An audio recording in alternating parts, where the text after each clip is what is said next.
তারায়ে বরের মা, তারায়ে কন্যার মা। যখন পরিবেশ যেরকম সেই পরিবেশটাকে কাজে লাগানোর জন্য যখন যেটা বলা দরকার ঠিক সেই বক্তব্যটা দিচ্ছে। হঠাৎ করেই আমেরিকার এক বক্তব্যে তোলপাড় হয়েছিল পশ্চিমা বিশ্ব। আর সেই বক্তব্যের জেরে তাদের এভিডেন্সের জেরে তাদের গোয়েন্দা রিপোর্টের জেরে রাশিয়ার অনেক মানুষ সেখানে নিষেধাজ্ঞার আওতাভুক্ত হয়েছিল। পুতিনের বিরুদ্ধে একটা বিশাল অবস্থান তৈরি হয়েছিল। বিশেষ করে এটা কখনো ছিল জানেন? নির্বাচনের আগ মুহূর্তে একজন প্রার্থী ছিল পুতিনের খুব শক্ত প্রতিদ্বন্দ্বী নাভালোনি। আপনাদের খেয়াল থাকার কথা, নিউজটা আমিই করেছিলাম যে মানে কি বলে যে কারাবন্দী অবস্থায় কৌশলে নাভালোনিকে হত্যা করা হয়েছিল। আর এমন তথ্য বা রিপোর্ট প্রকাশ করেছিল মার্কিন গোয়েন্দা মাধ্যমগুলো বা গণমাধ্যমগুলো। এরপরেই বিশ্বজুড়ে একটা তোলপাড় হয়েছিল দেশে দেশে। কিন্তু কোনোভাবেই যখন পুতিনের জয়কে আটকানো যায় নাই, এরপরে গতকালকে যে বক্তব্য দিছে, তাহলে আমেরিকার কোন বক্তব্যটা সঠিক? এদের যে সোর্স আছে সেই সোর্সের কোনটা সঠিক? আসলে সঠিক বলতে কোনো শব্দ নাই। যখন যেখানে যেই পরিবেশ তৈরি দরকার, আপনি দেখেন বাংলাদেশেও নির্বাচনের আগ মুহূর্তে হম্পি ঝম্পি লম্ফি ভাই মার্কিন এই যে পিটার হাঁস বা পিটার কি বলা হয় যে মুরগি, মানে কত কিছু দেখলাম। এখন কই? সব শান্ত আমেরিকা জায়গা বুঝা খেলে। দর্শক, সম্প্রতি রাশিয়ার বিরোধী দলীয় নেতা অ্যালেক্সি নাভালোনির রহস্যজনক মৃত্যু হয়েছিল। পশ্চিমা নেতারা বিশেষ করে আমেরিকা এই মৃত্যুকে হত্যা অভিহিত করে এর জন্য পুতিনকে দায়ীও করেছিলেন।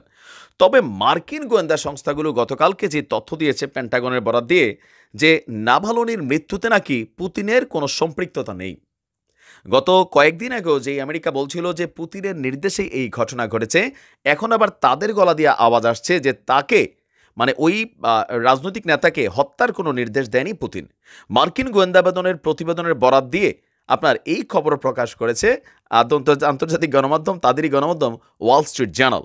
গত 16ই ফেব্রুয়ারি সাইবেরিয়ার প্রত্যন্ত অঞ্চলে কারাবন্দী অবস্থায় পুতিনের কট্টর সমালোচক এবং বিরোধী দলীয় নেতা নাভালোনির মৃত্যু হয়েছিল। তখন আপনার নাভালোনির মৃত্যুর খবর সামনে আসার পরপরই মার্কিন প্রেসিডেন্ট জো বাইডেন বলছিল কোনো ভুল নাই, নাভালোনির মৃত্যুর জন্য পুতিনই দায়ী। তবে ওই সময়ও রাশিয়া বলছিল যে এটা আমেরিকা তাদের বিরুদ্ধে, বিশেষ করে নির্বাচনকে সামনে রেখে একটা বিরূপ জনমত বা আন্তর্জাতিক অঙ্গনে পুতিনকে কলঙ্কিত করার জন্য এই ধরনের বক্তব্য দিচ্ছে।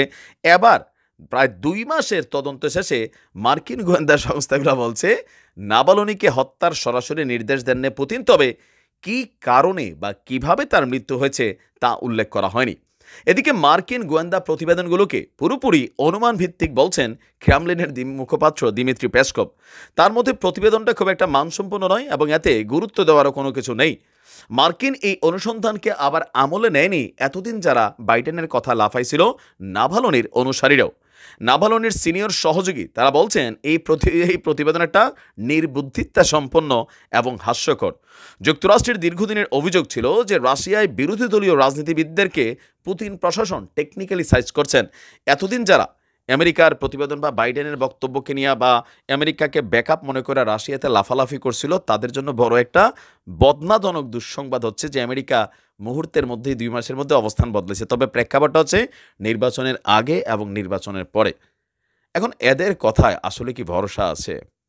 এদের দেশে দেখেন কি ঘটনা ঘটছে, 2জন বাংলাদেশি ভাই আমাদের মারা গেল, প্রতিনিয়ত ওই দেশে মারা যাচ্ছে। এরা কি কন্ট্রোলিং করতে আছে?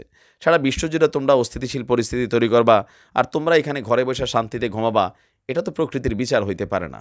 তবে এখন পুতিনের সাথে হঠাৎ করে কেন এই ভালোবাসা, আমার কাছে সেইটাই একটা প্রশ্নবোধক চিহ্ন। মানে ঘটনা কি? আমেরিকা যখন কোনো কাজ করে ভাই, মানে এমনি এমনি তো করে না, সামথিং ফিশি। বাট কি এটা? সময় বলে দেবে। ভালো থাকবেন। আসসালামু আলাইকুম।